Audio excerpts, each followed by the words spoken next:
অন্তর্বর্তী সরকারের সঙ্গে কাজ চালিয়ে যেতে চায় দিল্লি। সকালে পররাষ্ট্র উপদেষ্টা তৌহিদ হোসেনের সঙ্গে প্রথম সৌজন্য সাক্ষাৎ শেষে সাংবাদিকদের একথা জানান ভারতীয় হাইকমিশনার প্রণয় বার্মা।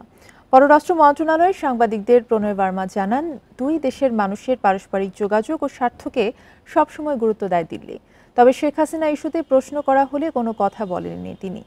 ভারতীয় হাইকমিশনার বলেন, আজকে শুধুই সৌজন্য সাক্ষাৎ ছিল, কোনো এজেন্ডা ছিল না। ভারতে অবস্থানরত সাবেক প্রধানমন্ত্রী শেখ হাসিনার প্রসঙ্গে সুনির্দিষ্ট কোনো আলাপ হয়নি। To ensure that our partnership benefits the common people. অন্তর্বর্তী সরকারের সাথে কাজ চালিয়ে যেতে চায় ভারত। দুই দেশের মানুষের পারস্পরিক যোগাযোগ ও স্বার্থকে সবসময় গুরুত্ব দেয় দিল্লি। পররাষ্ট্র উপদেষ্টা তৌহিদ হোসেনের সঙ্গে আজ প্রথম সৌজন্য সাক্ষাতে কোনো এজেন্ডা ছিল না। ভারতে অবস্থানরত সাবেক প্রধানমন্ত্রী শেখ হাসিনা প্রসঙ্গে সুনির্দিষ্ট কোনো আলাপ হয়নি।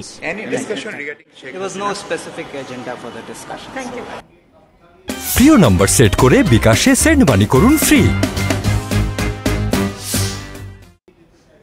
পররাষ্ট্র উপদেষ্টা তৌহিদ হোসেনের সঙ্গে ভারতীয় হাইকমিশনার প্রণয় বার্মার প্রথম সৌজন্য সাক্ষাৎ নিয়ে আরও জানাতে আমাদের সাথে যোগ দিচ্ছেন সহকর্মী নাফিজা দৌলা। নাফিজা দৌলা, আপনি ছিলেন সেখানে। প্রথম বৈঠকে আসলে কি নিয়ে কথা হয়েছে এবং কি নিয়ে আলোচনা হয়েছে জানাবেন।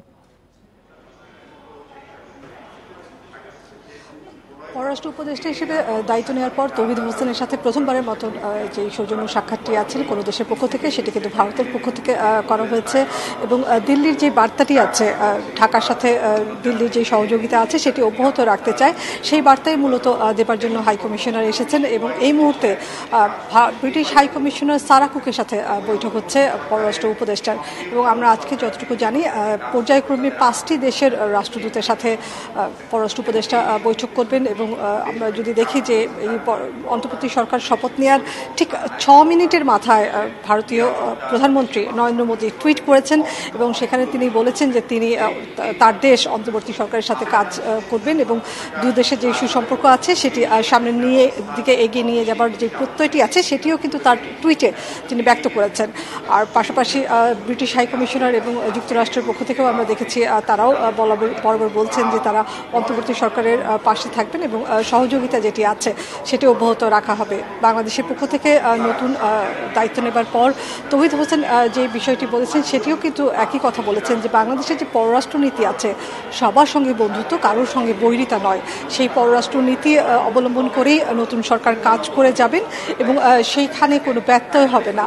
তিনি বলছেন যে বাংলাদেশের মানুষের মধ্যে কিছু ধ্যান ধারণা আছে, তারা ভারতের ব্যাপারে কিছু মতবিরোধ আছে তরুণ সমাজের বিশেষ করে, সেই বিষয়টা দূর করার জন্য বাংলাদেশ যেভাবে কাজ করবে সেই একই দায়িত্ব পালন করার জন্য দিল্লিকেও আহ্বান জানানো হয়েছে।